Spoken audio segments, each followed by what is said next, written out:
नमस्ते दोस्तों, हमने जिराफ को देखा है, हमने ज़ेब्रा को भी देखा है, लेकिन क्या हो अगर जिराफ और ज़ेब्रा इन दोनों का मिश्रण हमें एक ही जानवर में दिखाई दे? जी हाँ, आज की इस वीडियो में हम ऐसे ही एक अनोखे जानवर के बारे में जानने की कोशिश करेंगे जो शायद ही कभी देखने को मिलता है और जिसे ज़ेब्रा और जिराफ का मिश्रण कहा जाता है। जानने के लिए वीडियो को अंत तक जरूर देखें। अगर इस चैनल पर नए हैं तो सब्सक्राइब करना ना भूलें। ओकापी, जिसे जंगली जिराफ, कांगोलिस जिराफ या ज़ेब्रा जिराफ के रूप में भी जाना जाता है, ये एक आर्टियोडेक्टाइल स्तनपायी है जो मध्य अफ्रीका में कांगो के उत्तर पूर्व लोकतांत्रिक गणराज्य के स्थानिक है। हालांकि ओकापी में ज़ेब्रा की याद ताज़ा करने वाले धारीदार चिन्ह हैं, लेकिन ये जिराफ से सबसे अधिक संबंधित है। ओकापी और जिराफ जिराफिडे परिवार के एकमात्र जीवित सदस्य है। वे 6.5 फीट तक ऊंचे और 8.1 फीट की लंबाई तक पहुंच सकते हैं।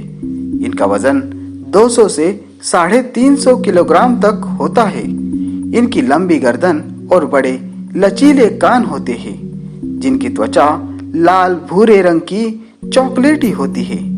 मादाएं नर से बड़ी होती है।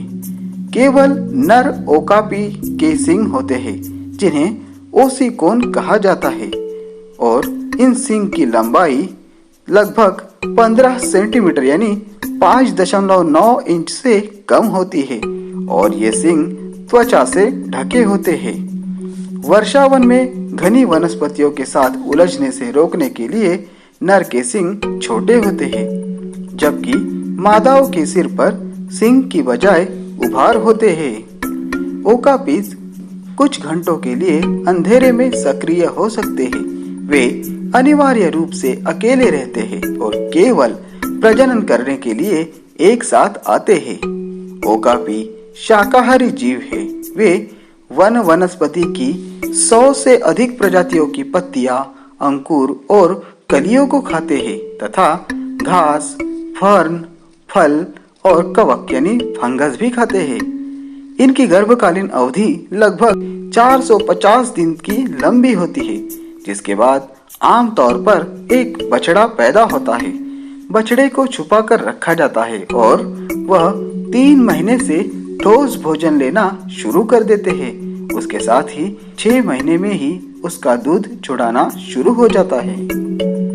यद्यपि ओकापी 20वीं शताब्दी तक पश्चिमी दुनिया के लिए अज्ञात था।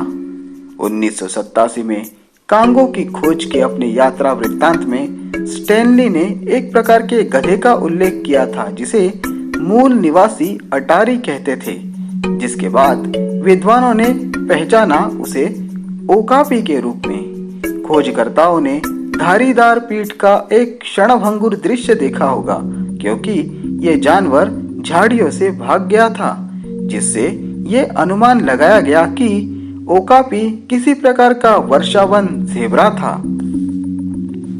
फिर जब युगांडा में ब्रिटिश विशेष आयुक्त सर हेनरी जॉनसन ने खुद एक ओकापी को देखा, लेकिन उन्होंने धारीदार त्वचा के टुकड़े और अंततः एक खोपड़ी प्राप्त करने का प्रबंधन किया। इस खोपड़ी से ओकापी को जिराफ के रिश्तेदार के रूप में सही ढंग से वर्गीकृत किया गया था। 1901 में इस प्रजाति को औपचारिक रूप से ओकापिया जॉन्सटोनी के रूप में मान्यता दी गई थी।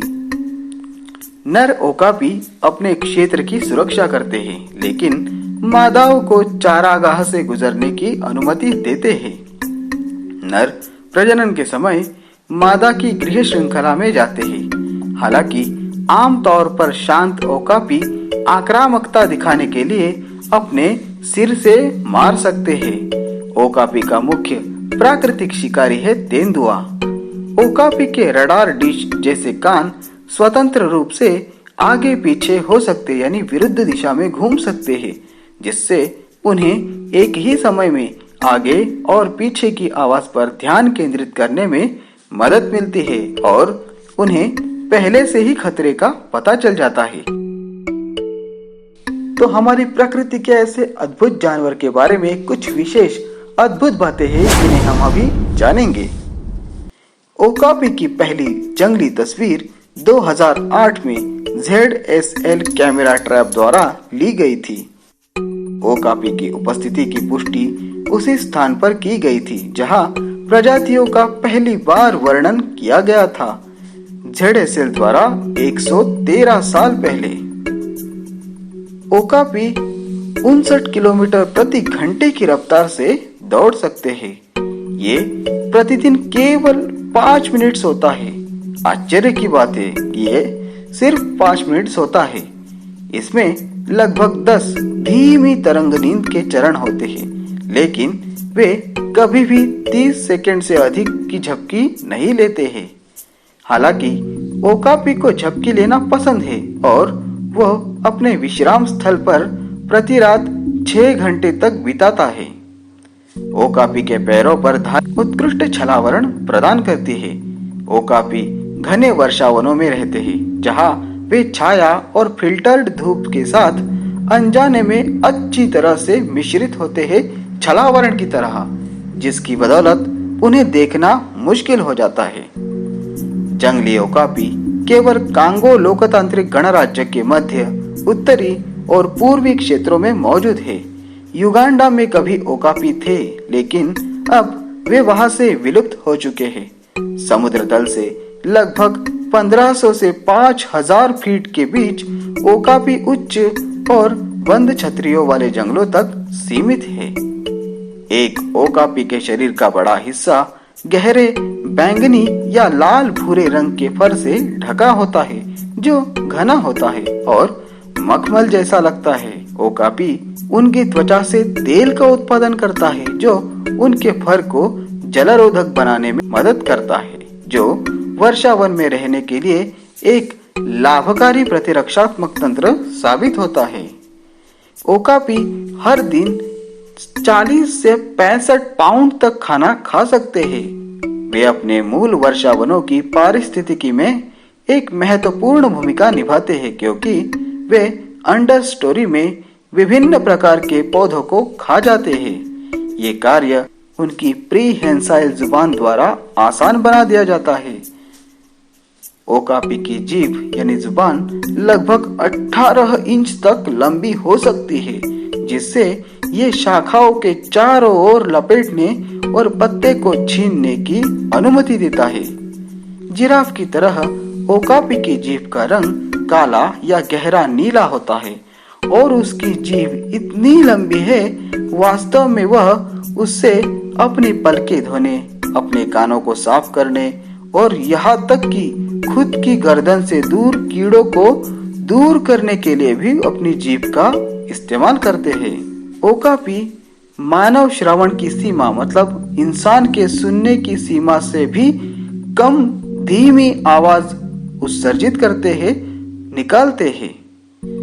शोधकर्ताओं का मानना है कि इतनी छोटी आवाज का उपयोग माँ ओकापी अपने बछड़े के संपर्क में रहने में मदद करता है, संचार के एक गुप्त चैनल की तरह, जो उनके मुख्य शिकारी तेंदुए तक को समझ नहीं आती है। नवजात ओकापी शिशु 4 से 8 सप्ताह की उम्र से पहले शौच नहीं करते हैं।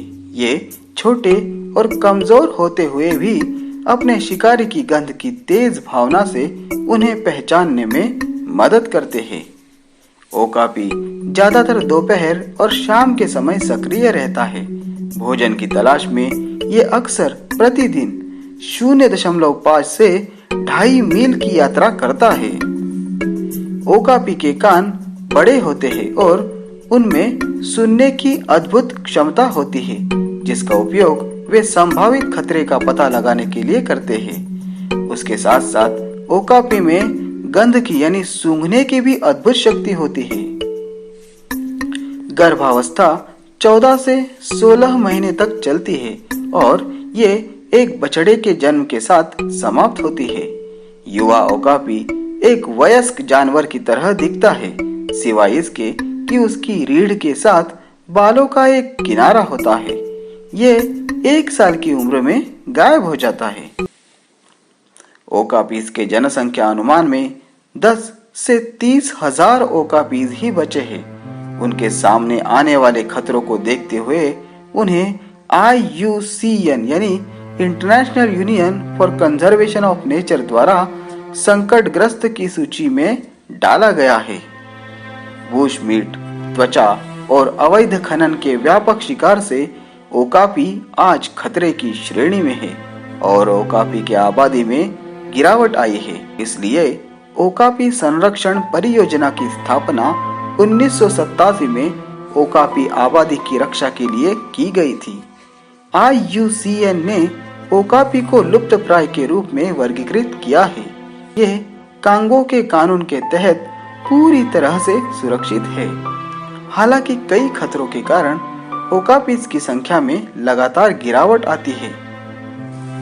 हमारी कुदरत ने ऐसे कई सारे अद्भुत जीवों का निर्माण किया है जो न कि दिखने में सुंदर है बल्कि हमारी कुदरत की शोभा भी बने हैं, क्योंकि उनका योगदान हमारे जीव सृष्टि को चलाने में भी महत्वपूर्ण है। लेकिन कुछ हद तक मानव की लालच ने ऐसे जीवों की आबादी को कम करना शुरू कर दिया है, जिसका गंभीर परिणाम हमारे जीव सृष्टि पर हो सकता है। इसलिए हमारी प्रकृति के ऐसे जीवों को बचाना हमारी नैतिक जिम्मेदारी है, क्योंकि नेचर बचेगा तो ही फ्यूचर बचेगा।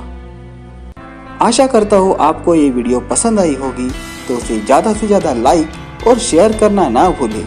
इस वीडियो के बारे में आपके सवाल सुझाव कमेंट बॉक्स में मेंशन ज़रूर करें।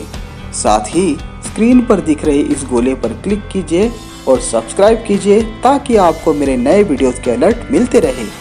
बहुत जल्द मिलेंगे प्रकृति के ऐसे ही अनसुने अनसुलझे रहस्यों की जानकारी के साथ में। तब तक के लिए ख्याल रखें अपना और अपनों का भी।